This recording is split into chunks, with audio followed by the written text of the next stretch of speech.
June 14ஆம் தேதி என்னென்ன பங்கு சந்தையில் செய்தி சொல்லியிருக்காங்கிறத பார்த்துடலாம். வழக்கமாக டிஸ்க்ளைமர், நம்ம சேனல் முழுக்க ஒரு செய்தி சேனல், அதாவது நியூஸ் சேனல், எந்த ரெக்கமெண்டேஷன் கிடையாது. ஸோ நம்ம சொல்கிற செய்திகளில் தவறுகள் இருக்க வாய்ப்பு இருக்குது. ஸோ நீங்கள் கண்டிப்பாக கிராஸ் வெரிஃபை பண்ணுங்கள். உங்கள் சிபி ஸ்டார் அட்வைசர், உங்கள் 5 ஸ்டார் அட்வைசர் நியூஸ் எல்லாம் கன்ஃபார்ம் பண்ணுங்கள். அதுக்கப்புறம் நீங்கள் என்ன முடிவு இருக்குங்கிறத யோசித்து முடிவிடுங்க. நான் ஒரு சிபி ஸ்டார் அட்வைசர்லாம் இல்லை, நான் ஒரு சாதாரண இன்வெஸ்டர். எனக்கு தெரிஞ்ச செய்தியை உங்கள்கிட்ட பகிர்றேன். ஸோ நீங்கள் கண்டிப்பாக கிராஸ் வெரிஃபை பண்ணிடுங்க. நம்ம சேனல் டெய்லி பார்த்தீங்கன்னா டெய்லி ஷேர் மார்க்கெட் என்ன நடக்குங்கிற நியூஸும் உங்களுக்கு கிடச்சிட்டே இருக்கும். அதுலேயும் குறிப்பாக dividend, bonus, split, right issue, buyback, orders, இது சம்மந்தமான செய்திகள் நம்ம சேனலில் வந்துகிட்டே இருக்கும். ஸோ நீங்கள் டெய்லி பார்த்தா உங்களுக்கு பயனுள்ளதாகவும் இருக்கலாம். நம்ம ஃபஸ்ட்டாக நம்ம இன்றைக்கி பார்க்கக்கூடிய பங்குன்னு பார்த்தீங்கன்னா எல்லாமே ரெக்கார்டேட் தான். ஆல்ரெடி அறிவித்த டிவிடெண்டுக்கு இன்றைக்கி ரெக்கார்டேட் அறிவிச்சிருக்காங்க.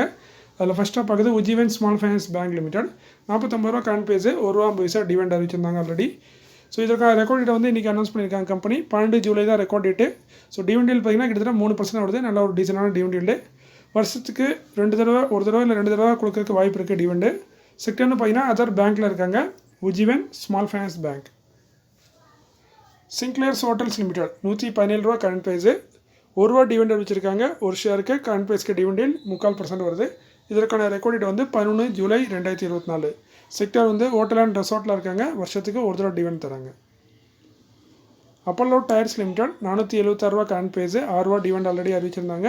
டிவிடெண்டில் 1.25% வருது. இதற்கான ரெக்கார்ட் டேட் வந்து 5 ஜூலை 2024 கம்பெனி இன்றைக்கி அனௌன்ஸ் பண்ணியிருக்காங்க. செக்டர் பார்த்தீங்கன்னா டயர் அண்ட் ரப்பர் ப்ராடக்ட்ஸில் இருக்காங்க. வருஷத்துக்கு ஒரு தடவை டிவிடெண்ட் தராங்க. BTL enterprises limited current price 42, ₹1.25 already dividend அறிவிச்சிருந்தாங்க. டிவிடெண்டில் கிட்டத்தட்ட 4% வருது. நல்ல ஒரு சூப்பரான டிவிடெண்டில் வருஷம் இது மாதிரி கொடுக்கக்கூடிய ஒரு கம்பெனி தான் இந்த பிடிஎல் என்டர்பிரைசஸ். இதற்கான ரெக்கார்ட் டேட்டை இன்றைக்கி அனௌன்ஸ் பண்ணியிருக்காங்க. 12 ஜூலை தான் ரெக்கார்ட் டேட்டு. செக்டர் பார்த்தீங்கன்னா டைவர்சிஃபைட் கமர்ஷியல் சர்வீஸில் இருக்காங்க. வருஷத்துக்கு ஒரு தடவை டிவிடெண்ட் தராங்க. அடுத்து நம்ம பார்க்கும்போது EIH associated hotels limited current price பார்த்தீங்கன்னா 908. Bonus already அறிவிச்சிருந்தாங்க. 1:1 ஒரு ஷேருக்கு ஒரு ஷேர் போனஸாக தருவாங்க. ஸோ ப்ரைஸும் அட்ஜஸ்ட் ஆயிரும். ஒரு ஸ்டாக் கூட ப்ரைஸு 2 வகுத்திங்கன்னா அதான் ஒரு ஸ்டாக் கூட ப்ரைஸு. அதுமாதிரி இதற்கான ரெக்கார்ட் டேட்டை வந்து கம்பெனி இன்றைக்கி அனௌன்ஸ் பண்ணியிருக்காங்க. 29 ஜூலை தான் ரெக்கார்ட் டேட்டு. செக்டர் வந்து ஹோட்டல் அண்ட் ரெசார்ட்டில் இருக்காங்க. இவங்க டிவிடெண்ட்னு பார்த்தீங்கன்னா வருஷத்துக்கு ஒரு டிவிடெண்ட் தரதுக்கு வாய்ப்பு இருக்குது. Erin pro solution limited current price 2700. இவங்களும் 1:1 ஆல்ரெடி போனஸ் அறிவிச்சிருந்தாங்க. ஒரு ஷேருக்கு ஒரு ஷேர் போனஸு, ப்ரைஸும் பாதி அட்ஜஸ்ட் ஆயிரும். இதற்கான ரெக்கார்ட் டேட் வந்து இன்றைக்கி அனௌன்ஸ் பண்ணியிருக்காங்க. 27 ஜூன் தான் ரெக்கார்ட் டேட்டு. செக்டர் பார்த்தீங்கன்னா கம்ப்யூட்டர் சாஃப்ட்வேர் கன்சல்டிங்கில் இருக்காங்க. இவங்களும் வருஷத்துக்கு ஒரு தடவை டிவிடெண்ட் தரக்கூடிய ஒரு கம்பெனியாக இருக்காங்க. அடுத்து நம்ம பார்க்கும்போது ஆர்டர்ஸு. அதில் ஃபஸ்ட்டாக நம்ம பார்க்குறது விமார்க் இந்தியா லிமிடெட் 174 ரூபா கரண்ட் பேஸு, 9,96,00,000 ஆர்டர் கிடச்சிருக்கு. கொடுத்தது Punjab state power corporation. Atmastco limited current price 272, 16,34,00,000 order. So இது வந்து 2 ஆர்டராக கிடச்சிருக்கு. ஒன்று வந்து பார்த்திங்கன்னா யூஆர்சி கன்ஸ்ட்ரக்ஷன் ப்ரைவேட் லிமிடெட், அவங்க 7,34,00,000. அடுத்து பார்த்திங்கன்னா சாப்புர்ஜி பலவஞ்சி கம்பெனி பார்த்திங்கன்னா கிட்டத்தட்ட 9 கோடிக்கும் ஆர்டர் கொடுத்துருக்காங்க. டோட்டலாக 16,34,00,000 ஆர்டர் கிடச்சிருக்கு அட்மாஸ்ட்கோ லிமிடெடுக்கு. அடுத்து RailTel corporation of India limited current price 420, 24,14,00,000 order. கொடுத்தது Tamil Nadu fiber net corporation limited. Marine electrical India limited current price 147, 8,02,00,000 order. கொடுத்தது பார்த்திங்கன்னா 2 கம்பெனி கொடுத்துருக்காங்க. ஒன்று உடுப்பி கொச்சின் ஷிப்யார்ட் லிமிடெட், இன்னொன்று Schneider electric India private limited. Master components limited current price 295. இவங்களுக்கு பார்த்திங்கன்னா 5,23,00,000 order. இது வந்து பார்த்திங்கன்னா பெர் யானமுக்கு ஒரு வருஷத்துக்கு. ஸோ இது மாதிரி வருஷத்துக்கு இவங்களுக்கு இது மாதிரி ஆர்டர் கிடைக்க வாய்ப்பு இருக்கிற மாதிரி சொல்லியிருக்காங்க. ஆர்டர் கொடுத்தது Indian automotive company. Techno green solution limited current base 239.